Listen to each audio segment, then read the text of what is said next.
Everyone welcome back. ನೀವು ನೋಡ್ತಾ ಇದ್ದೀರಾ student solution YouTube channel. Gruhalakshmi ಯೋಜನೆ ಅಪ್ಡೇಟ್ಗೆ ಸುಸ್ವಾಗತ. ಅಫಿಷಿಯಲ್ ಆಗಿ ಕೂಡ ಹಣ ಕೂಡ ಕ್ರೆಡಿಟ್ ಆಗಿದೆ, ಜಮೆ ಕೂಡ ಆಗಿದೆ. ನೀವು ಕೂಡ ಚೆಕ್ಔಟ್ ಕೂಡ ಮಾಡ್ಕೋಬಹುದು. ಆಲ್ರೆಡಿ ನಿಮಗೆ ತಮಿಳುನಾಡು ಕೂಡ ನೋಡಿರ್ತೀರಾ. ಅಫಿಷಿಯಲ್ದು ನಿಮಗೆ ಪ್ರೂಫ್ ಕೂಡ ಹಾಕಿದ್ದೀನಿ, ಅದೇ ರೀತಿ ಎಲ್ಲೂ ಕೂಡ ಹಾಕಿದ್ದೀನಿ. ಅಫಿಷಿಯಲ್ ಆಗಿ ಹಣ ಕೂಡ ಜಮೆ ಆಗಿದೆ. ಹೌದು, ಬಾಕಿ ಇರುವ ಕೂಡ ಹಣ ಕೂಡ ಸರ್ಕಾರ ಜಮೆ ಮಾಡೋದಕ್ಕೆ ಶುರು ಕೂಡ ಮಾಡಿದೆ. ಲಕ್ಷಾಂತರ ಯಜಮಾನಿಯವರಿಗೆ ಹಣ ಕೂಡ ಜಮೆ ಆಗಿದೆ. ಇನ್ನ ಬಾಕಿ ಇರುವ ಯಜಮಾನಿಯವರಿಗೆ ಇನ್ನ ಒಂದು 2-3 ದಿನದ ಒಳಗಡೆ ನಾವು ಕೂಡ ಜಮೆ ಕೂಡ ಮಾಡ್ತೀವಿ ಅಮೌಂಟ್ ಅಂತ ಹೇಳಿ ಘೋಷಣೆ ಕೂಡ ಮಾಡಿದ್ದಾರೆ. ಇದು ಬಂದ್ಬಿಟ್ಟು ಮಾರ್ಚ್ ತಿಂಗಳಲ್ಲಿ ಹಣ ಕೂಡ ಜಮೆ ಆಗಿದೆ. ಇದು ಬಂದ್ಬಿಟ್ಟು ಜನವರಿ ಮಂತ್ ಹಣ ನಮಗೆ ಗೊತ್ತಿರೋ ಹಾಗೆ ಅದನ್ನ ಮಾರ್ಚ್ ತಿಂಗಳಲ್ಲಿ ಕೂಡ ಜಮೆ ಕೂಡ ಮಾಡಿದ್ದಾರೆ.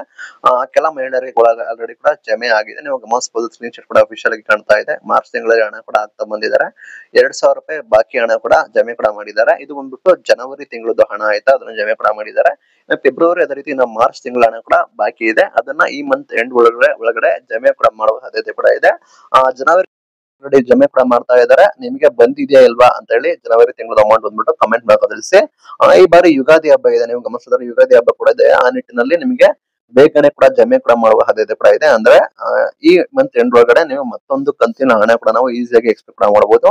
ಇದು ವಿಧಾನಸೌಧದಲ್ಲಿ ಕೂಡ ಚರ್ಚೆಗಳಾಯ್ತು. ಸಚಿವರು ಕೂಡ ಹೇಳಿದ್ದಾರೆ, ಇನ್ನು 2 ಕಂತಿನ ಹಣ ಬಂದ್ಬಿಟ್ಟು ಈ ಮಂತ್ ಎಂಡ್ ಒಳಗಡೆ ನಾವು ಕೂಡ ಖಾತೆಗೆ ಜಮೆ ಕೂಡ ಮಾಡ್ತೀವಿ ಅಂತ ಹೇಳಿ ಸಚಿವರು ಕೂಡ ಸ್ಪಷ್ಟನೆ ಕೂಡ ಕೊಟ್ಟಿದ್ದಾರೆ. ಅದನ್ನ ನೀವು ಗಮನಿಸಬಹುದು. ಆ ನಿಟ್ಟಿನಲ್ಲಿ ಗೃಹಲಕ್ಷ್ಮಿ ಯೋಜನೆ ಹಣ ಗುಡ್ ನ್ಯೂಸ್. ಕಮೆಂಟ್ ಮಾಡಿ ತಿಳಿಸಿ, ಜನವರಿ ತಿಂಗಳದ ಅಮೌಂಟ್ ಕೂಡ ಬಂದಿದೆಯಾ ಇಲ್ವಾ, ಅಥವಾ ಯಾವ ಜಿಲ್ಲೆಗೆ ಬರಬೇಕು ಅನ್ನೋದು ತಿಳಿಸಿ. ಅವ್ರು ಕೊಟ್ಟಿರೋ ಮಾಹಿತಿ ಪ್ರಕಾರ ಕ್ರೆಡಿಟ್ ಕೂಡ ಮಾಡ್ತಾ ಬರ್ತಾ ಇದೀವಿ. ಇನ್ನ ಉಳಿದಿದ್ರೆ ಇನ್ನ 2-3 ದಿನ ಒಳಗಡೆ ಇನ್ನು ಉಳಿದವರಿಗೆ ಹಣ ಕೂಡ ಜಮೆ ಮಾಡ್ತೀವಿ. ಈ ಮಂತ್ ಎಂಡ್ ಒಳಗಡೆ ಇನ್ನು ಉಳಿದ 2 ಕಂತು ಕೂಡ ಜಮೆ ಮಾಡ್ತೀವಿ ಅಂತ ಹೇಳಿದ್ದಾರೆ. ಆದರೆ ಹಬ್ಬ ಇರೋ ಕಾರಣ ಇನ್ನು 1 ಕಂತು ಆದ್ರೂ ಕೂಡ ಮತ್ತೊಮ್ಮೆ ನಿಮಗೆ ಜಮೆ ಮಾಡುವ ಸಾಧ್ಯತೆ ಕೂಡ ಇದೆ ಅಂತ ಹೇಳಿ ಅಫಿಷಿಯಲ್ ಕೂಡ ಮಾಹಿತಿ ಬರ್ತಾ ಇದೆ. ದಯವಿಟ್ಟು ಯಾರಿಗೆ ಅಮೌಂಟ್ ಬಂದಿದೆ ಅಂತ ಹೇಳಿ ಕಮೆಂಟ್ ಮಾಡಿ ತಿಳಿಸಿ. ಇದು ಇವತ್ತಿನ video. Thank you for watching till end.